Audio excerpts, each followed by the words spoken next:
Okay, welcome to another daily lessons. Today I want to talk about the three areas of trading that are often ignored. No, I'm not talking about the psychology or the technical analysis and things like that. Those are very, very important strategy and actual trading. I want to talk about the thing that's outside trading that a lot of traders often not think about it before they enter or after they enter the market. Now, first thing, of course, is the brokerage. The brokerage. Now, why is brokerage important? I tell you, one biggest reason is because the quality control of the brokerage is widely different. Okay, you have brokerage that are very honest, that have a low spread. First of all, let's not talk about the function of the brokerage. A lot of people choose brokerage in terms of how much leverage that the brokerage is willing to provide, or a lot of people choose brokerage by how much bonus, maybe a sign-on bonus that they are able to get. But I'm telling you, the biggest key to choose the correct brokerage is safety. Safety. You don't want your brokerage to go under, because no matter how much profit you are making, if your brokerage is gone, then so does your money. You're never gonna get it back. And has it happened? Yes, it has happened many times before. There's a lot of scam brokerage out there, and a lot of time, more often than that, they're in for the business for you to lose money. Not all of them, of course, a lot of them are very honest, but a lot of them don't think you are going to make money. And what happens is that if you happen to be that one of the few successful trader and you actually making money, what's happening is that they are not going to give you your profit. They're gonna do a lot of tricky things to even close up your account, or maybe they will actually access your account and enter a counter trade to basically blow up your account. Man, it happened many times now. Nowadays, because we have a tighter regulations, so it happened less and less. But you have a lot of brokerage that operates not in the G8 countries, right? If you have a brokerage in US, Canada, England, Australia, then yes, you have a better regulations, or even have a better monitor system from the government. But if you have a brokerage that's in a third world country, the really pretty much is a wild market where they are not regulated. In order for them to attract people, they will offer you ridiculous amount of leverage. They will even offer you a big bonus, sign-up bonus, just to lure your money in, right? And best case scenario is you actually send your money deposit in a third world bank, God knows where that is, and then you start trading, then you lose money. No, that's actually a good scenario, right? You don't feel anything wrong about it because you lose money on your own. Worst case is you start making money and you feel very happy, you feel very hype. And the moment you decide to withdraw the money, all of a sudden the money is gone. All of a sudden you realize your account disappears. And you try to email the customer support just to realize there's no customer support at all. So that's something I strongly encourage you to research about it. Find a brokerage that is regulated, that is transparent, that has a good reviews, and most often than that, this kind of brokerage will require you to have a lot of identity before you open an account. So that's a really good sign when you find a good brokerage, right? The bad brokerage is you can just open an account with like 2 clicks of a button, right? You got your account.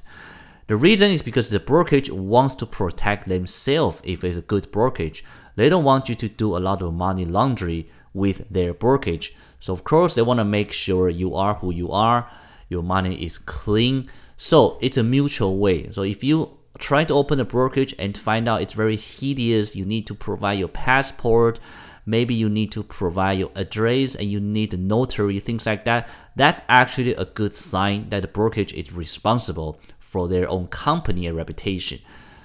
Of course, go on internet, go on Google, ask around. A lot of trader will tell you what brokerage they are using themselves, because I think the best way is really to ask the actual trader, the active traders, what kind of brokerage they are using, and they will often give you a good personal experience, because since they are trading, a lot of time you do have problem with like liquidity or spread, then they will experience that and tell you how was the whole customer service, how does the whole process works. So brokerage is something you definitely need to watch out for. Okay. Now, second thing is tax. Now, a lot of people, first of all, these three things you should pay attention to, but you shouldn't pay too much attention, right? Why do I say that? Is I want you to just keep on back of your mind, like, okay, these three things are important, but don't let it trap you, right? A lot of people have this kind of anxiety. They spend so much time to find that good brokerage, that the chosen one.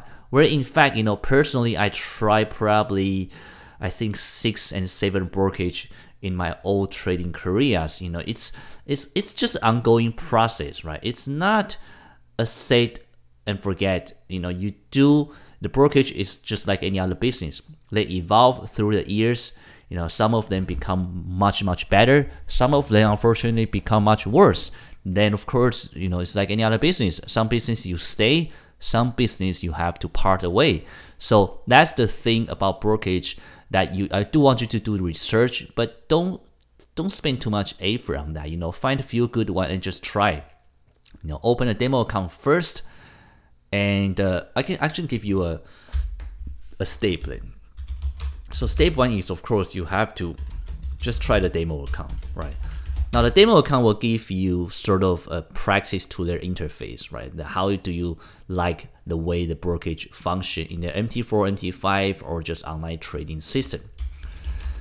Now step 2 is you can actually deposit, but I would strongly encourage you to deposit something that's small, right? Deposit a small amount of money,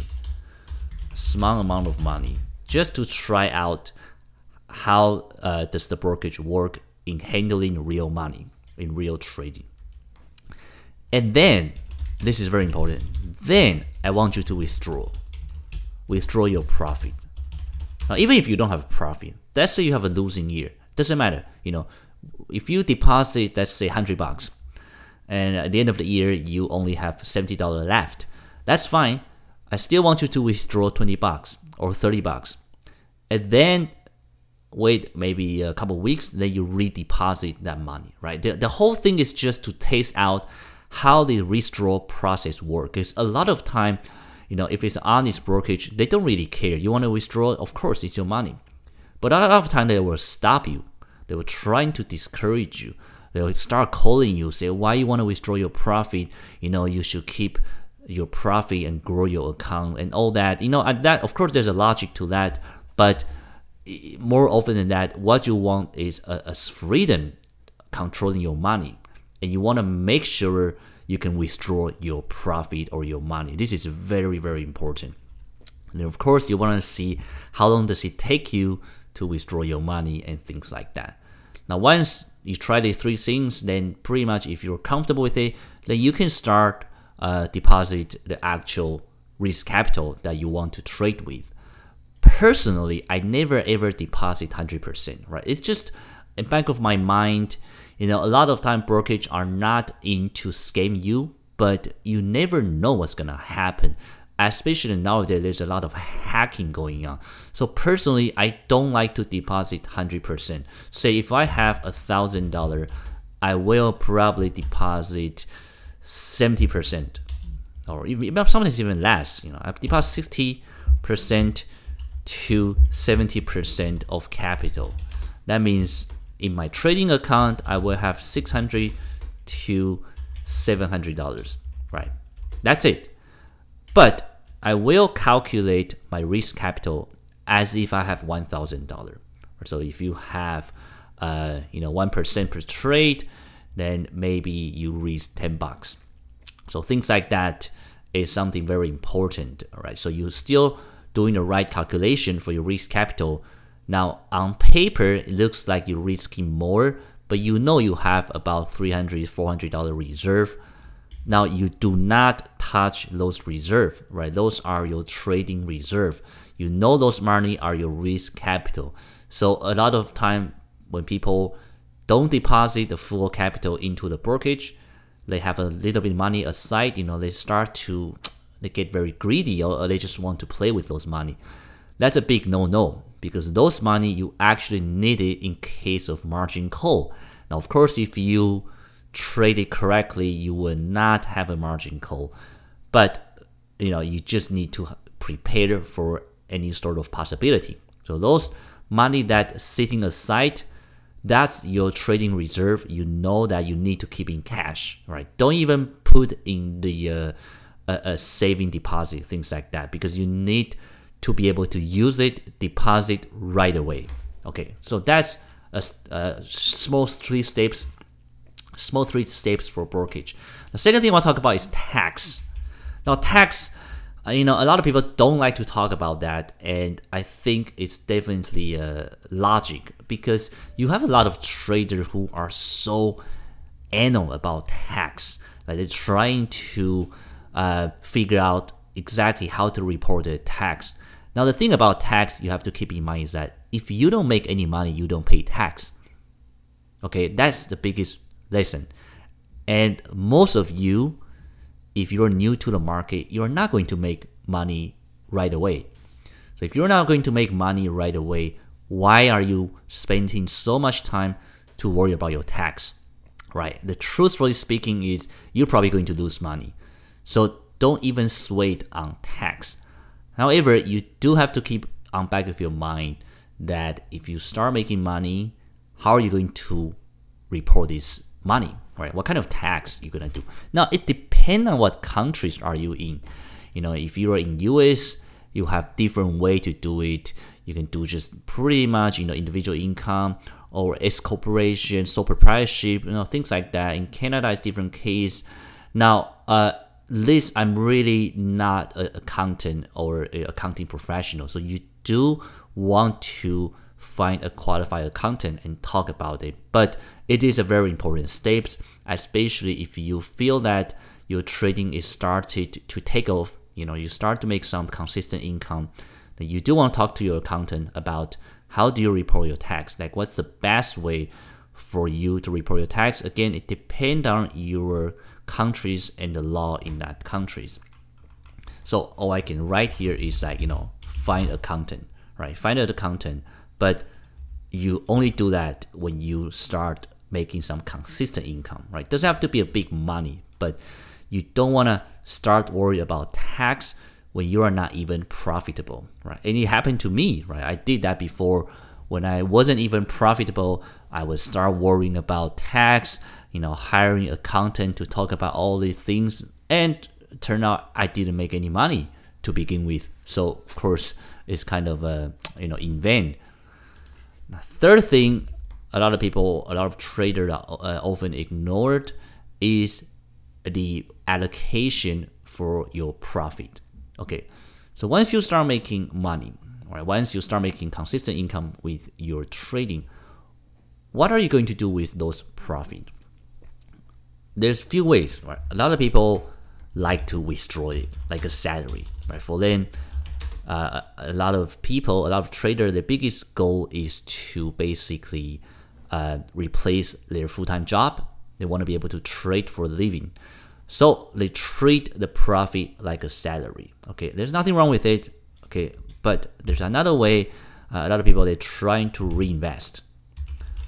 That means they probably make a certain amount of percentage and they reinvest that percentage to keep growing their trading capital.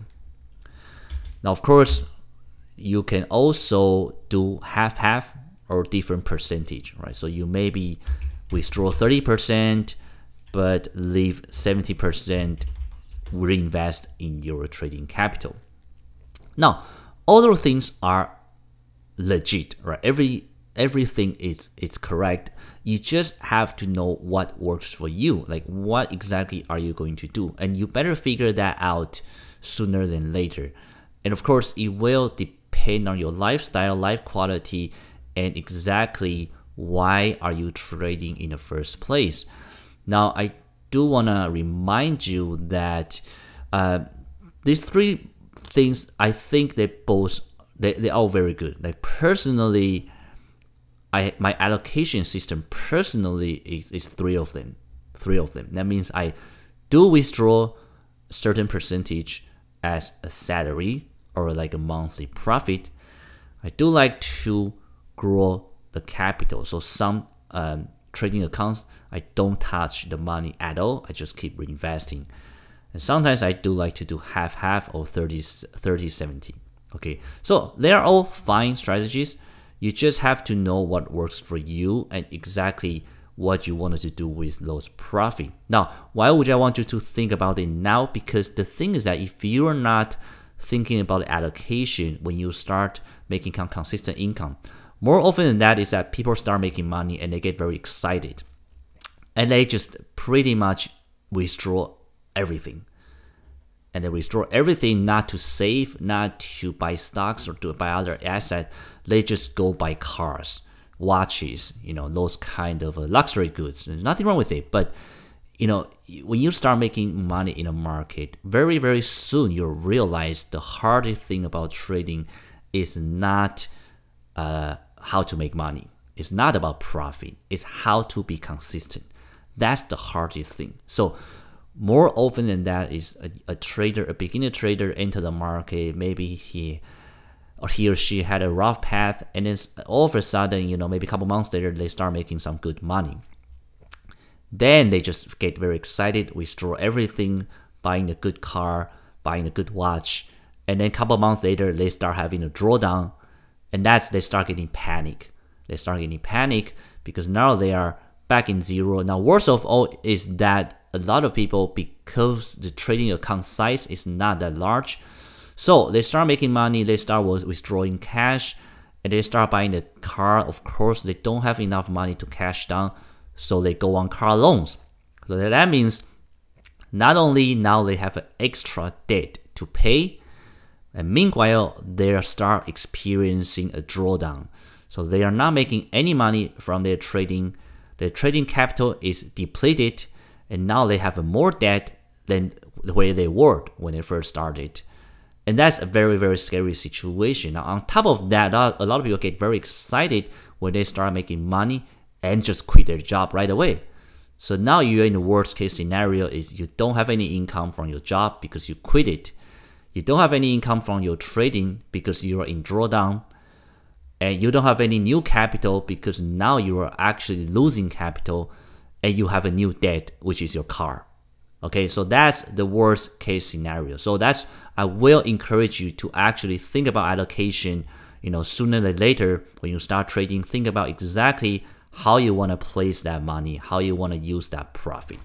Okay, so a very, very, just a very quick trading lesson today. Again, number one is your brokerage. You do want to find a qualified brokerage, and if you find that opening an account with a certain brokerage takes a long time, that is a good sign. That means the brokerage is very protective for their own reputation. More often than that, it is a good qualified brokerage. If you find out you open a brokerage very, very easy, they are not even asking for your identity. That's a big warning sign that it's not a qualified brokerage. Now, once you find few brokerage to try out, again, it's a process. You don't want to just lock in with one brokerage.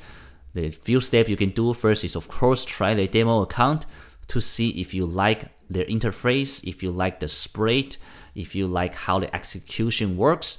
Step 2, you can deposit a small amount of money to try out. Now, step 3, of course, you want to be able to withdraw your profit. Now, even if you don't have profit, I still want you to do the withdrawal process, right? Make sure your money can come out as easy as it goes in. Personally, I don't ever deposit 100% capital into my brokerage account. I always leave a sort of a margin just in case you never know what's gonna happen to the brokerage, to the company. Second thing is tax. Tax. Now, I'm not a qualified accountant at all, and how you're going to report your tax really depend on where you are in your country, what kind of citizenship you have. But it is an important issue. You do need to talk to your accountant, but you don't need to do that too early, right? Do that when you actually start making some sort of consistent income. You don't want to spend all your time to find an accountant, spend so much accounting fee, and just to realize that you're not making any profit at all. Then that's just, a money in the water. So tax is important, but only do it when you are start making some consistent income. Now, third thing is allocation. Allocation of your profit. Once you start making money, what you're gonna do with that money? Now, you want to think about that earlier than later, because your emotion will kick in once you start making some profit. More often than that, people get very excited and blow away their money. So start thinking about how are you going to allocate those profit. Are they going to be your salary? Are you going to reinvest? Are you going to do like half, 30-70? Okay, a very quick lesson for traders, 3 areas that traders or trading that are often ignored. Okay, hope you like this daily lesson. I'll be back very soon with another daily lesson.